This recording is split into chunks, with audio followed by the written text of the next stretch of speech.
இன்றைக்கி நம்ம சிம்பிளான ஒரு புளி ரசம் செய்ய போகிறோம். எண்ணெய் வச்சு கடுகு போட்டிருக்கேன். மிளகுத்தூள், சீரகத்தூள், பெருங்காயம், மஞ்சத்தூள், கருவேப்பிலை, காஞ்ச மிளகா எல்லாம் எண்ணெயில் போட்டுக்கலாம்.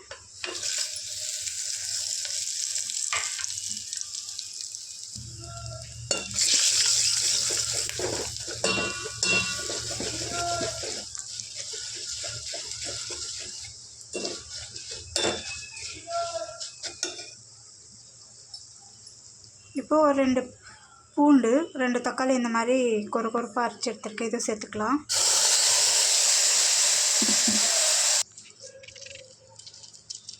இப்போது புளி ஊற வச்சுருந்தேன், அதை கரைச்சி எடுத்துக்கலாம். அந்த மாதிரி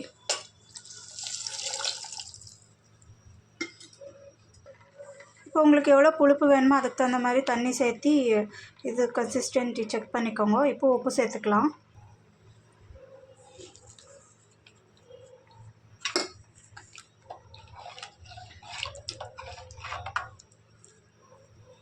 இப்போ இதை ஒரு கொதி விட்டோம்.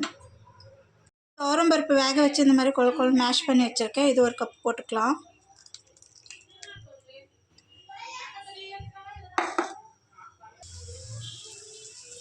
அவ்வளோதான், ஃபுல்லாக நல்லா வந்திருக்கு பாருங்கள். இப்போ ஒரு கொதி வந்ததும் இதை ஆஃப் பண்ணிடலாம். மேலே கொத்தமல்லி தூவி எடுத்தால் ரசம் ரெடி.